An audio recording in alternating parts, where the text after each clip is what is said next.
Hi everybody, this is Aries Tarot Girl, and we're not doing an ASMR style tonight. I thought it'd be nice to do a reading for the fellow Aries. So, I don't know if you're Team Aries, you have Aries Sun, Moon, Rising the Sun, but hopefully you'll get something out of this, and if you do, please let me know. Please like, subscribe, hit the bell so you can see all of my videos.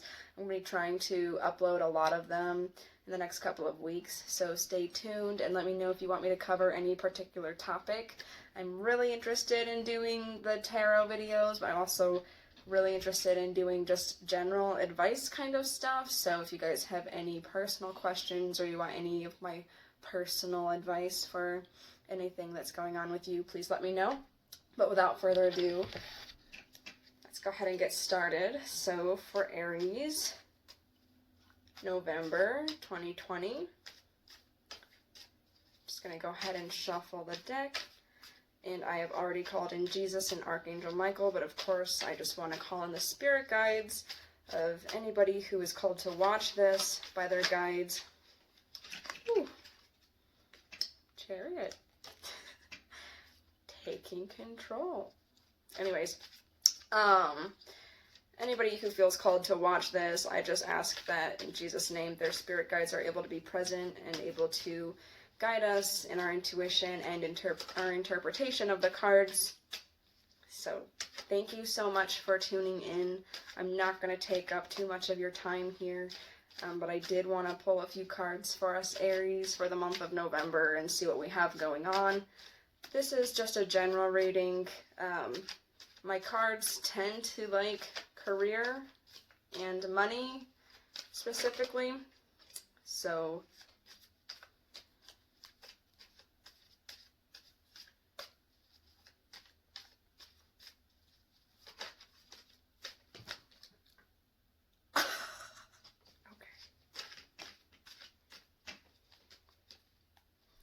this is what I was waiting for. This dude pops up all the time and tells me when it's okay to stop shuffling. And I have a little story about him. When I first got this deck, I interviewed it and I said, hey, despite the meaning of the cards, or of the card, I want to see like which card best depicts the spirit in this card, or in this deck, I should say. See, look, I already went back to him.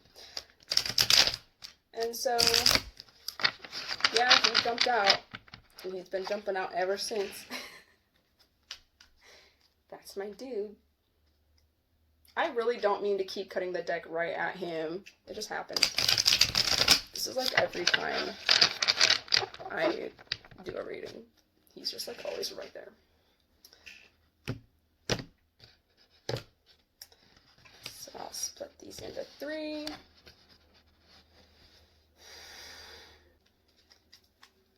Three cards.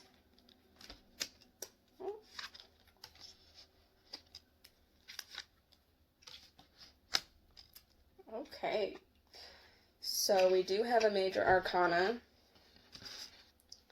and that is the Justice reversed card. So whenever I get this card, I think obviously something isn't fair, something isn't happening the way that it's supposed to, or the way that it should be going. Things are out of order and need to be brought back into balance. Things need to be fair on both sides. Everybody needs to be getting what they deserve. So I'm not quite sure if this is going to be a literal interpretation for you as far as legality and stuff like that, or if it's going to be something in your personal life that you just feel like maybe you aren't being treated fairly somewhere or by somebody, or maybe you're being unfair in a situation. So that is our overall theme, that this is unfair. Then we have the Nine of Pentacles upright. So I'm going to see if my camera, I do this on my phone, guys. So she's here surrounded by all her money and her field of wealth, pretty much. And she's so used to her money, she's so comfortable with it. She has her hand on it, like, she's like, yeah, I know you're here, but really I'm so taken by this bird. Just look at it. I don't even care to notice that I'm surrounded by money and abundance right now, because it's the little things. This also means leisure or retirement, so maybe there's something unfair going on with you getting to this point. There's something blocking you from getting to this point. So go ahead and keep an eye out and make sure that all of your affairs are in order and that everyone you're dealing with is good if you're trying to be in this position here. And if you're the one that's trying to prevent someone from being in this position, make sure you aren't cheating and being unfair. Be nice. Give people what they deserve. Because this is 9, right? So after 9 comes 10, and when you break 10 down, 1 plus 0, that's 1. 10 is the end as well as the beginning of something. So 9 is the last step before that. So don't be getting in the way of someone's final steps towards achieving what they want to do. And don't let anyone get in the way of, don't let anybody get in your way of doing what you want to do and achieving what you want to achieve. Card number 3, we have the reversed King of Pentacles. So this is like final stages where you can get, you're beyond the number cards. You are past your beginning stages of everything. For the Pentacles suit that we're dealing with, this is the level we're trying to be at, is the King. Finished. Got it handled. Look at all of his grapes. He has so many grapes. A sign of wealth and abundance. So, he's just chilling with his money in his lap, looking down at it. Oh, yes, my pentacle. And then he has some bulls here, which are normally representation of earth signs. So very grounded,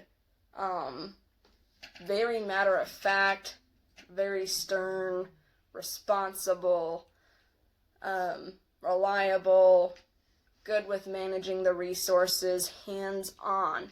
But it's reversed, so things aren't going well.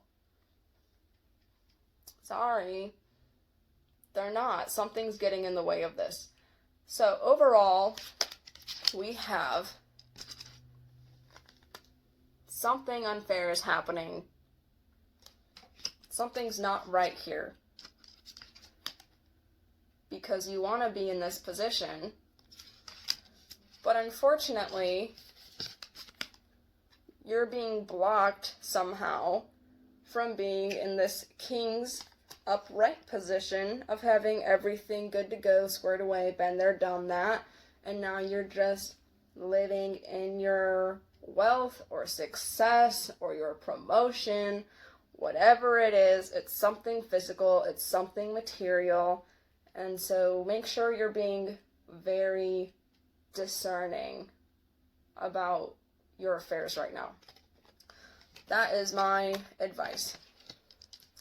So I always like to tell people, yes, these cards are reversed right now, so what do we need to do to make them upright? What can we do in our life to make the next reading we get, if we were to draw these cards, they would be upright instead of reversed? What can we do to make things fair for ourselves or for other people in our lives? What can we do to make sure that we are in this position of being the boss and having everything working for us and managing itself, and we're the king? What do we need to do to be in this spot